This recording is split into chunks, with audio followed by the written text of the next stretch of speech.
Siapa sih yang nggak tahu batik? Budaya Indonesia yang terkenal banget sampai diakui UNESCO sebagai warisan budaya tak benda untuk Indonesia tahun 2009.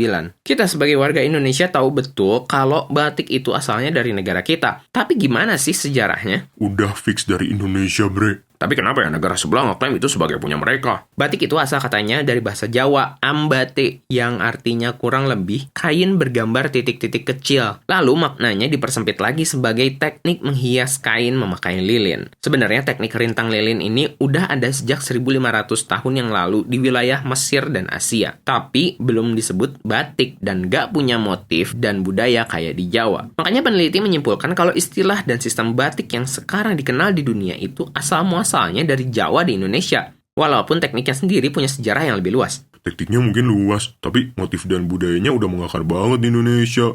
Menurut kajian sejarah di jurnal-jurnal Indonesia, tradisi batik di Nusantara udah ada sejak zaman prasejarah. Tapi lebih matang pas abad 14-15 saat zaman kerajaan-kerajaan kayak Majapahit, Mataram, Surakarta, dan Yogyakarta. Awalnya batik itu khas banget sama bangsawan, sampai-sampai dianggap sebagai simbol status, terutama motif parang, kawung, dan sebagainya. Lalu abad 17-19, mulai ada ekspor batik dan impor kain dari India dan Eropa yang membuat perkembangan besar industri batik. Peneliti juga menekankan adanya peran perempuan di komunitas pembatik yang membuat batik sebagai keterampilan turun-temurun dan budaya keluarga. Buset, ternyata udah selama itu ya. Zaman dulu belum ada internet, bre. Jadi belum bisa kita klaim. Walau batik punya teknik dan pengaruh dari luar, namun tetap saja batik dibuat sebagai identitas kultural bangsa Indonesia. Dan hebatnya lagi, waktu zaman kolonial sampai pasca kemerdekaan, batik Indonesia diposisikan sebagai simbol persatuan nasional. Lalu dikampanyekan sebagai pakaian nasional setelah Indonesia mengajukan berkas-berkas ke UNESCO. Akhirnya, pada tahun 2009, UNESCO secara resmi memasukkan batik Indonesia ke dalam daftar Representative List of the Intangible Cultural Heritage of Humanity. Jadi kalau negara lain ngeklaim batik, kita punya bukti yang lebih kuat. Terus kenapa bre negara sebelah ngeklaim batik? Apakah ada buktinya? Mereka mengklaim sebatas klaim simbolik atau politik secara sepihak, bukan klaim formal. Soalnya mereka nggak pernah mendaftarkan batik ke UNESCO. Soalnya akarnya udah pasti dari Jawa. Bahkan kata batik sendiri dari bahasa Jawa. Jadi kalau ada negara atau warga negara lain mengklaim batik, kasih aja emot senyum sama artikel dari UNESCO. Jadi, teknik rintang lilin sendiri memang bukan eksklusif punya Indonesia, tapi istilah batik, motif, aturan pemakaian, dan tradisinya berkembang dan terdokumentasikan di Jawa, lalu menyebar ke seluruh Nusantara. Secara politik dan budaya, batik telah diakui oleh UNESCO sebagai warisan budaya milik Indonesia, jadi tidak perlu diragukan lagi keasliannya. Batik mah kayaknya kuat ya asalnya, bre. Tapi gimana kalau duren? Nah, betul. Duren gimana? Negeri tangga kita juga udah mulai ngeklaim duren sebagai buah nasional mereka.